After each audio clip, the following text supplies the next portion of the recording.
नमस्कार विद्यार्थी मित्र, मी Dnyaneshwar Khandu Chikhale, tool and die maker निर्देशक, श्री साईबाबा ITI शिर्डी. आजच्या ह्या लेक्चरमध्ये आपलं सर्वांचं स्वागत करतो. तर विद्यार्थी मित्र, आज आपण आजच्या ह्या लेक्चरमध्ये स्लॉटिंग मशीन संदर्भात माहिती पाहणार आहोत. तर मशीनचे वेगवेगळे प्रकार असतात. त्या प्रकारापैकी एक मशीन, स्लॉटिंग मशीन या प्रकारची अशी मशीन आहे आणि त्या मशीन संदर्भात आपण इंट्रोडक्शन प्रस्तावना आपण प्रथम पाहूया.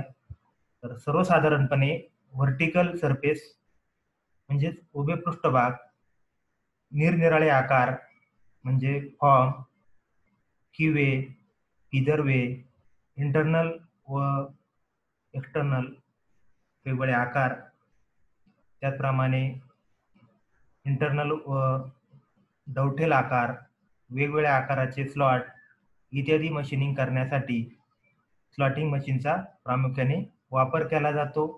इतर मशीनवर सोयीस्कर मशीनिंग न करता येणारे अंतर्गत इंटरनल आकाराचे व बाह्य सपाट व वक्र पृष्ठभाग या मशीनवर मशीनिंग करण्याकरता या स्लॉटिंग मशीनचा प्रामुख्याने उपयोग होतो. तर अशा प्रकारे या स्लॉटिंग मशीन संदर्भात आपण ही प्रस्तावना इंट्रोडक्शन अभ्यासली. तर यानंतर आपण या स्लॉटिंग मशीनचे पार्ट्स आपण पाहणार आहोत. तर आकृतीच्या माध्यमातून या ठिकाणी या स्लॉटिंग मशीनचे वेगवेगळे भाग आपल्याला लक्षात येतील. त्यामध्ये पहा, या मशीनचा तळाकडील भाग आहे बेस, त्यानंतर हा एक शाफ्ट दिसतो तो फीड शाफ्ट आहे, त्यानंतर या ठिकाणी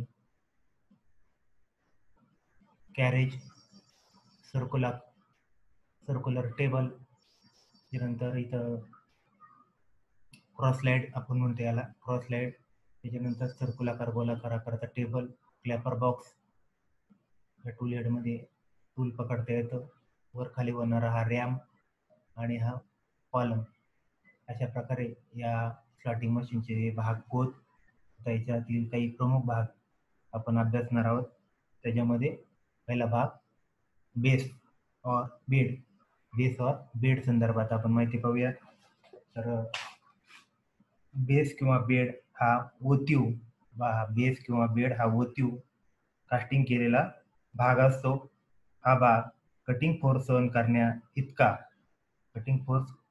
इतका तसेच मशीनिंगचे वजन तोलू शकण्या इतपत असा हा दणकट बनवलेला असतो किंवा दणकट क्षमतेचा असतो. शॅडलच्या हालचालीसाठी या ठिकाणी या शॅडलच्या हालचालीसाठी बेडच्या वरील पृष्ठभागावर चौरसाकृती स्क्वेअर किंवा डौठेल गाईडवेज या ठिकाणी या बेडच्या वरतील भागावर पाडलेले असतात. अशा प्रकारे या बेस किंवा बेड संदर्भातली ही माहिती आपण अभ्यासली. त्यानंतर या स्लॉटिंग मशीनचा पुढचा भाग कॉलम, हा उभा भाग असतो, हा कॉलम म्हणून संबोधला जातो. तर काही मशीन मध्ये कॉलम हा मशीन बेडचाच अविभाज्य भाग असतो. हा बेडचाच असा एकत्रितरित्या अविभाज्य म्हणजे इंटिग्रल असा भाग कास्टिंग केलेला असतो. तर काही मशीन मध्ये हा जो कॉलम आहे, हा कॉलम वेगळा कास्ट करून बेसला, या बेसशी हा उभा कॉलम टोटल पिनच्या व स्क्रूच्या साहाय्याने घट्ट बसवलेला असतो. कॉलमवर ड्रायव्हिंग मेकॅनिझम, ह्या कॉलममध्ये ड्रायव्हिंग मेकॅनिझम बसवलेले असतात. कॉलमच्या पुढील पृष्ठभागावर अत्यंत अचूकतेने, या पुढच्या पृष्ठभागावर अत्यंत अचूकतेने फिनिशिंग केलेले असते. बेडला उभ्या पातळीत, आता या बेडला उभ्या पातळीत 90 अंशाच्या कोनामध्ये व्हर्टिकल रॅमची हालचाल, या रॅमची हालचाल करता येईल अशा प्रकारे हा रॅम या ठिकाणी या कॉलमशी व्हर्टिकल पोझिशन मध्ये जोडलेला असतो. अशा प्रकारे या कॉलम संदर्भातली माहिती आपण पाहिली. त्यानंतर क्रॉसलाईड, या ठिकाणी हा भाग आहे, हा क्रॉसलाईड शॅडलवर बसवलेली असते. ही खालच्या शॅडलवर ही क्रॉसलाईड बसवलेली असते. या क्रॉसलेटची हालचाल शॅडलच्या हालचालीच्या लंब दिशेत हाताने किंवा ऑटोमॅटिक म्हणजे स्वयंचलित करता येते. अशा प्रकारे या ठिकाणी आपण ही क्रॉसलाईट संदर्भातली माहिती पाहिली.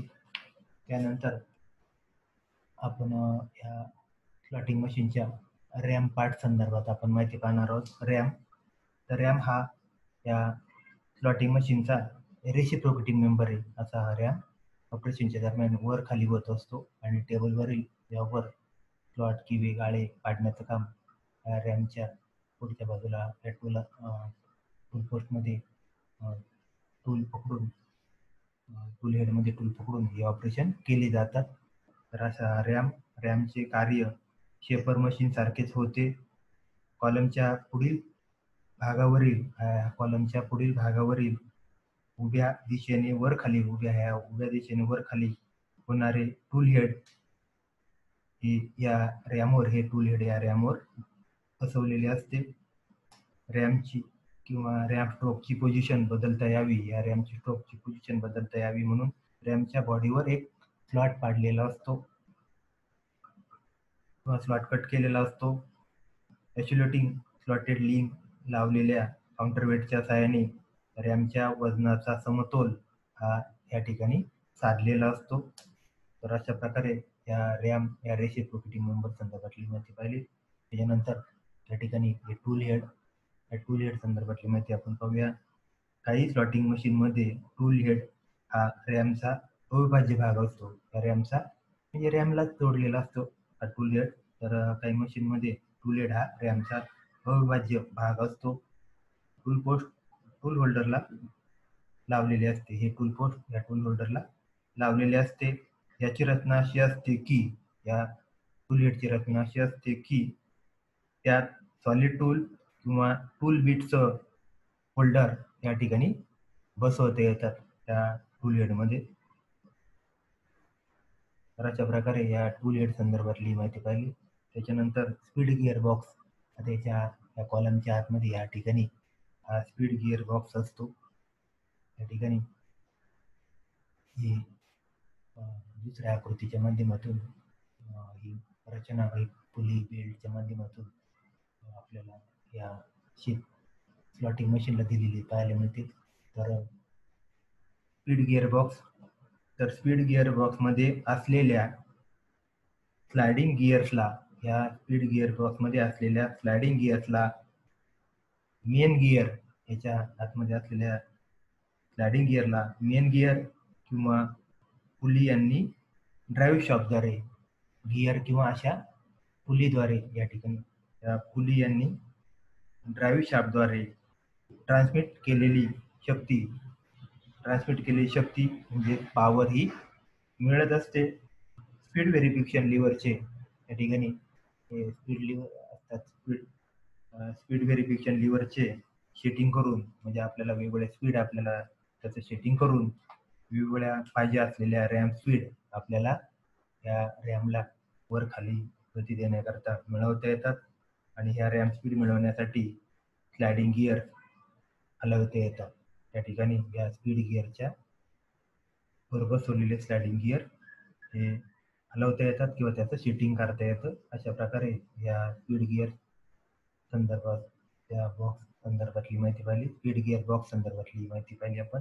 त्याच्यानंतर फीड गिअर बॉक्स या ठिकाणी फीड गिअर बॉक्स या ठिकाणी फीड शाफ्ट या ठिकाणी साधारणपणे फीड गिअर बॉक्स असतो. तर फीड गिअर बॉक्समध्ये फीड चेंजिंग गिअर व क्लच असतो.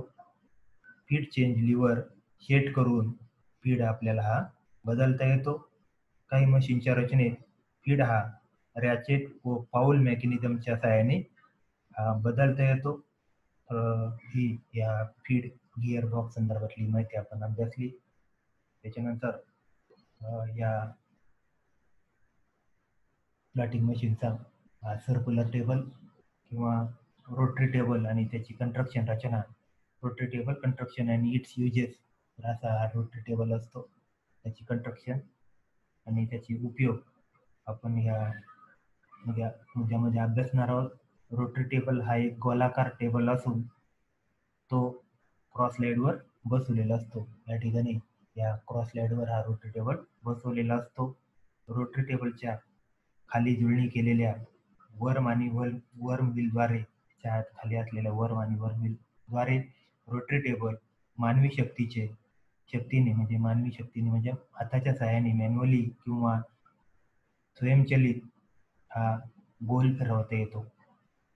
या ठिकाणी हँडलच्या सहाय्याने आपल्याला मानवी शक्तीने म्हणजे मॅन्युअली आणि किंवा स्वयंचलित असा फिरवता येतो. या टेबलवर जॉब सेट करत असताना हा ड्राईव्ह डिसएंगेज करता येतो. त्यामुळे रोटरी टेबल एका विशिष्ट स्थितीत लॉक करण्यासाठी त्याच्यावर असलेल्या क्लॅम्पचा वापर केला जातो. वर्क होल्डिंग डिव्हाइसचा या रोटरी टेबल वर्क होल्डिंग डिव्हाइसचा वापर करून जॉब रोटरी टेबलवर क्लॅम्प करता यावा म्हणून टेबलावर हे असे टी स्लॉट पाडलेले असतात. पॉवर फीड किंवा मनुष्यबळाने स्लाइडच्या लंब दिशेने परंतु जमिनी समांतर पातळीत रोटरी टेबल हा सरकविता येतो. रोटरी टेबलच्या संपूर्ण परिघावर कोनाचे म्हणजे अंश आणि डिग्रीचे याच्यावर मार्किंग केलेले असते.